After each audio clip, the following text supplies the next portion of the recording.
Regard your soldiers as your children, and they will follow you into the deepest valleys.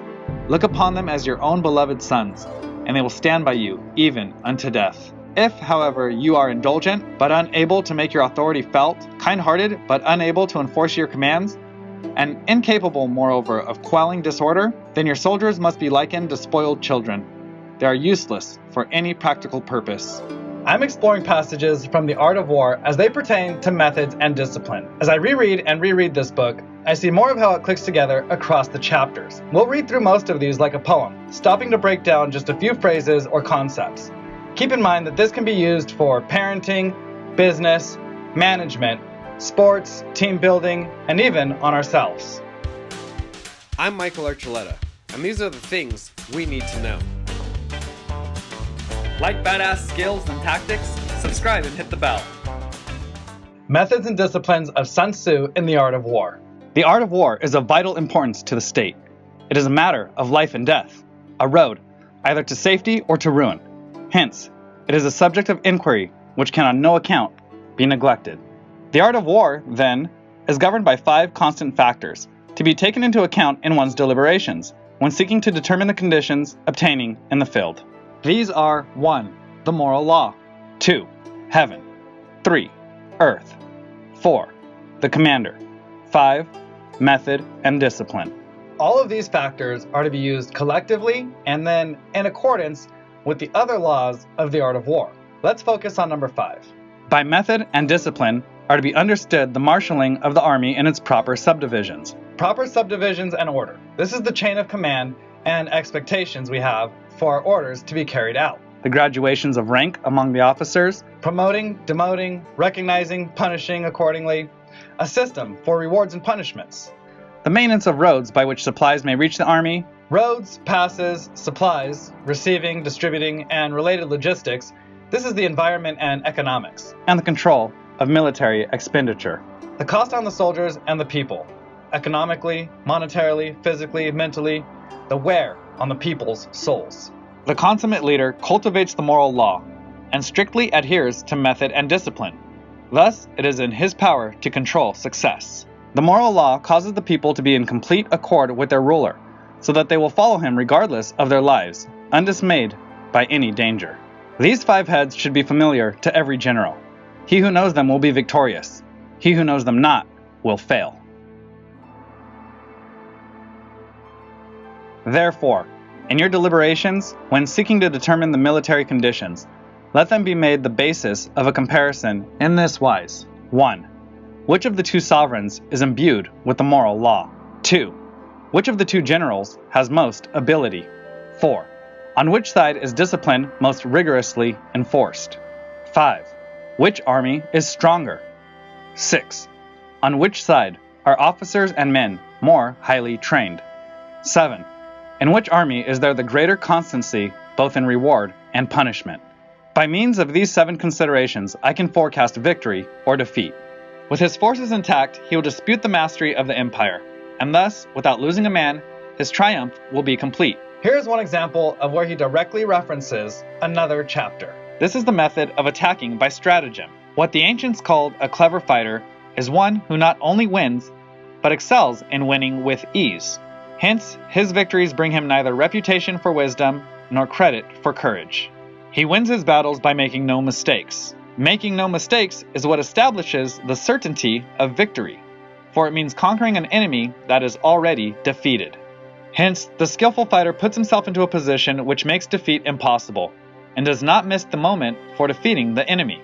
Thus, it is that in war, the victorious strategist only seeks battle after the victory has been won, whereas he who is destined to defeat first fights and afterwards looks for victory. The consummate leader cultivates the moral law and strictly adheres to method and discipline. Thus, it is in his power to control success. So bringing it back around to the moral law and method and disciplines, the foundations for your planning. The control of a large force is the same principle as the control of a few men. It is merely a question of dividing up their numbers.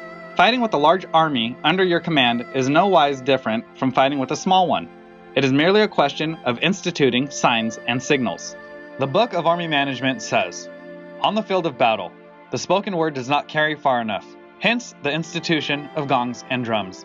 Nor can ordinary objects be seen clearly enough, hence the institution of banners and flags. Gongs and drums, banners and flags are means whereby the ears and eyes of the host may be focused on one particular point. Those last few passages kind of sum up motivation and marketing. The host thus forming a single united body. It is impossible either for the brave to advance alone, or for the cowardly to retreat alone. This is the art of handling large masses of men. Simulated disorder postulates perfect discipline. Simulated fear postulates courage. Simulated weakness postulates strength. Amid the turmoil and tumult of battle, there may be seeming disorder and yet no real disorder at all. Amid confusion and chaos, your array may be without head or tail, yet it will be proof against defeat.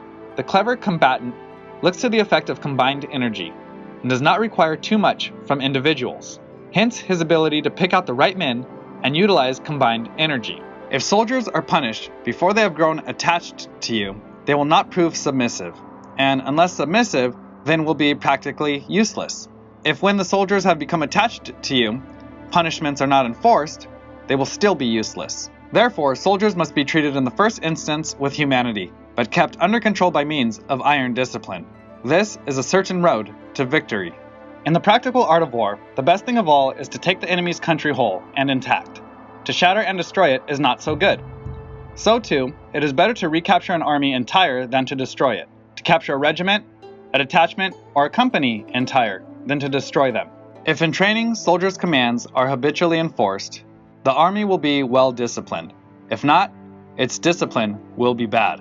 Too frequent rewards signify that the enemy is at the end of his resources. Too many punishments betray a condition of dire distress. If a general shows confidence in his men, but always insists on his orders being obeyed, the gain will be mutual. There are 6 ways of courting defeat, which must be carefully noted by the general who has attained a responsible post. The natural formation of the country is the soldier's best ally, but a power of estimating the adversary, of controlling the forces of victory, and of shrewdly calculating difficulties, dangers, and distances constitutes the test of a great general. He who knows these things and in fighting puts his knowledge into practice will win his battles. He who knows them not, nor practices them, will surely be defeated. If fighting is sure to result in victory, then you must fight, even though the ruler forbid it. If fighting will not result in victory, then you must not fight, even at the ruler's bidding. The last passage means that everyone is on the same page.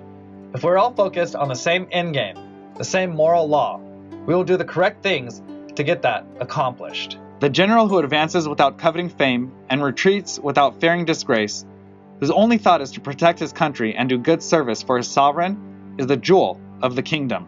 Regard your soldiers as your children, and they will follow you into the deepest valleys. Look upon them as your own beloved sons, and they will stand by you even unto death. If, however, you are indulgent, but unable to make your authority felt, kind-hearted, but unable to enforce your commands, and incapable, moreover, of quelling disorder, then your soldiers must be likened to spoiled children. They are useless for any practical purpose.